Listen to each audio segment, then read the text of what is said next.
জামুগুৰি উচ্চতৰ মাধ্যমিক বিদ্যালয়ৰ শতবৰ্ষ উদযাপন সন্দৰ্ভত সংবাদমেল। দেশ বিদেশত সিঁচৰিত হৈ থকা ছাত্ৰ-ছাত্ৰীক একত্ৰিত কৰাৰ প্ৰয়াস। শোণিতপুৰ জিলাৰ জামুগুৰি হাটৰ অগ্ৰণী শিক্ষানুষ্ঠান জামুগুৰি উচ্চতৰ মাধ্যমিক বিদ্যালয়ে এইবেলি অনুষ্ঠিত কৰিবলৈ ওলাইছে শতবৰ্ষ অনুষ্ঠান।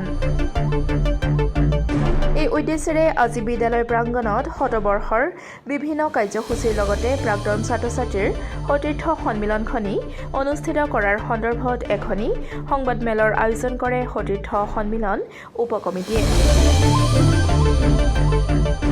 সংবাদমেলত দেশ বিদেশৰ বিভিন্ন প্ৰান্তত সিঁচৰিত হৈ থকা প্ৰাক্তন ছাত্ৰ-ছাত্ৰীসকলক একত্ৰিত কৰাৰ সন্দৰ্ভত বিশদ আলোচনা কৰা হয়।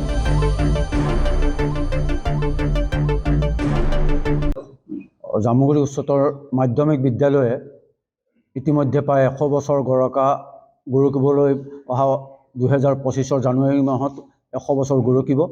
এই শতবৰ্ষ উপলক্ষে জামুগুৰি উচ্চতৰ মাধ্যমিক বিদ্যালয়ে এটা বৰ্ণাঢ্য কাৰ্যসূচী গ্ৰহণ কৰিছে এবছৰজোৰা, আৰু তাৰ প্ৰথম কাৰ্যসূচীটোৱে হ'ব অহা 29 জানুৱাৰী তাৰিখে। আৰু সেই কাৰ্যসূচীত এটা গুৰুত্বপূৰ্ণ কাৰ্যসূচী আছে, সেইটো হৈছে প্ৰাক্তন ছাত্ৰ-ছাত্ৰীসকলৰ সমাৰোহ। শতবৰ্ষৰ উপলক্ষে আজি অনুষ্ঠিত হোৱা প্ৰাক্তন ছাত্ৰ-ছাত্ৰী যিখন সমন্বয়ক সমিতি, সেই সমিতি আজি প্ৰথম বৈঠক হৈছে, আৰু সেই সমিতিয়ে সিদ্ধান্ত লৈছে যে অহা 29 জানুৱাৰী তাৰিখে প্ৰাক্তন ছাত্ৰ-ছাত্ৰীসকলৰ প্ৰথম সভা হ'ব। আৰু সেই সভাত আমি আশা কৰিছোঁ এই বিদ্যালয়ৰ চাৰিবেৰে গৰকি যোৱা বহুতো ছাত্ৰ-ছাত্ৰী নিশ্চয় সমাৱেশ ইয়াত হ'ব, আৰু সকলোৰে লগত যোগাযোগ কৰিবৰ কাৰণে ইতিমধ্যে এই সমিতিখনে বিভিন্ন প্ৰকাৰৰ কাৰ্যপন্থা লৈছে, হোৱাটছআপ গ্ৰুপ বা ফেচবুকৰ জৰিয়তে। গতিকে আমি ভাবোঁ যে অহা 29 জানুৱাৰী তাৰিখে হ'ব লগা যিখন প্ৰাক্তন ছাত্ৰ-ছাত্ৰী সমাৰোহ, সেইখন সফল হ'ব, আৰু সকলো ছাত্ৰ-ছাত্ৰী ইয়াত প্ৰাক্তন ছাত্ৰ-ছাত্ৰীয়ে সহযোগিতা আগবঢ়াব। ধন্যবাদ। নমস্কাৰ। ৰাজ্যখনৰ ভিতৰতে বিশেষকৈ উত্তৰ পাৰৰ এখনি অগ্ৰণী শিক্ষানুষ্ঠান জামুগুৰি উচ্চতৰ মাধ্যমিক বিদ্যালয়। এই বিদ্যালয়খনৰ এক গৌৰৱোজ্জ্বল ইতিহাস আছে। ইয়াত গীতিকাৰ কেশৱ মহন্ত ডাঙৰীয়াই শিক্ষকতা কৰিছে, পোৱাল বৰা ডাঙৰীয়াই শিক্ষকতা কৰিছে, আৰু বহুতো ৰাজ্যখনৰ মহীৰূহ হৈ ইয়াৰ ভূমি গৰকি গৈছে। এই বিদ্যালয়ৰ পৰা 1962 চনৰ পৰাই ক্ৰমাগতভাৱে বহুকেইজন ছাত্ৰ-ছাত্ৰীয়ে ৰাজ্যখনৰ ভিতৰত ষ্টেণ্ড কৰিবলৈ সক্ষম হৈছে। আমি যিসকল ছাত্ৰ-ছাত্ৰীয়ে এইখন বিদ্যালয়ত পঢ়িছোঁ, এই বিদ্যালয়খন আমাৰ কাৰণে আৱেগ। এই বিদ্যালয়খনে 2025 চনৰ জানুৱাৰী মাহত 100 বছৰীয়া জয়ন্তী পাতিবৰ কাৰণে প্ৰস্তুতি চলাইছে। ইতিমধ্যে যোৱা 23 ছেপ্টেম্বৰ তাৰিখে এখন বিশাল ৰাজহুৱা সভাই এখন উদযাপন সমিতি গঠন কৰি দিছে। চতিয়া সমষ্টিৰ মাননীয় বিধায়ক শ্ৰীযুত পদ্ম হাজৰিকাদেৱ ইয়াৰ সভাপতি, বিদ্যালয়ৰ মাননীয় অধ্যক্ষ জীৱন বৰাদেৱ প্ৰধান সম্পাদক, আৰু এই শতবৰ্ষৰ অন্যান্য উপসমিতিসমূহৰ লগতে প্ৰাক্তন ছাত্ৰ-ছাত্ৰীসকলক সমবেত কৰিবৰ কাৰণে, প্ৰাক্তন ছাত্ৰ-ছাত্ৰীসকলৰ এখন সমাৰোহ অনুষ্ঠিত কৰিবৰ কাৰণে এখন শক্তিশালী কমিটি গঠন কৰি দিছে। ইয়াৰ সভাপতি হৈছে ডাক্তৰ প্ৰাণজিৎ হাজৰিকা, আৰু মই জয়ন্ত দাস এগৰাকী সম্পাদক। মোৰ কাষত আছে মনোজ ভূঞা, জামুগুৰি উচ্চতৰ মাধ্যমিক বিদ্যালয়ৰ তেখেত শিক্ষক, আৰু মোৰ ভাতৃপ্ৰতিম মাধুৰ্য বৰা, আমি কেইগৰাকী সম্পাদক।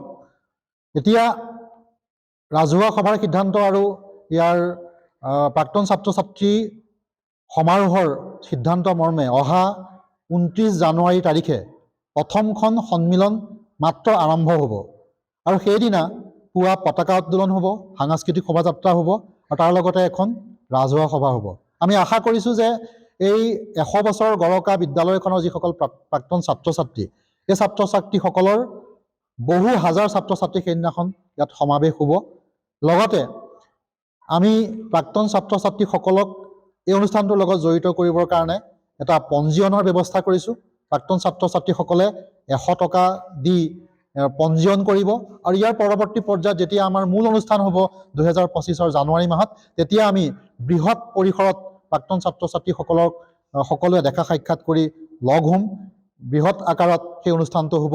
কিন্তু 29 জানুৱাৰী যিটো আমাৰ আৰম্ভণি অনুষ্ঠান, সেইদিনা আমি মাত্ৰ প্ৰাক্তন ছাত্ৰ-ছাত্ৰীসকলক লৈ এটা আনুষ্ঠানিকভাৱে আৰম্ভণি কৰিব বিচাৰিছোঁ।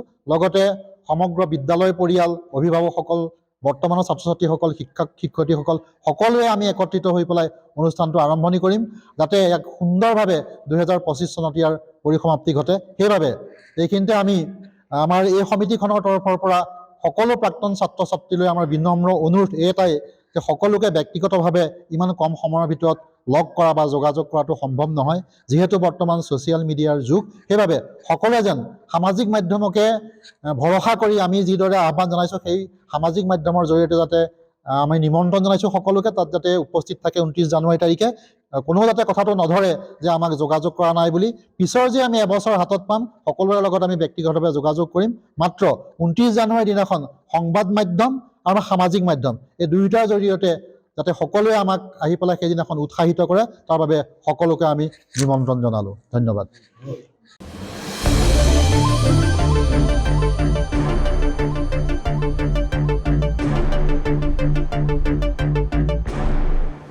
জামুগুৰিহাটৰ পৰা চন্দন শৰ্মা ৰিপৰ্ট ডেমক্ৰেটিক আছাম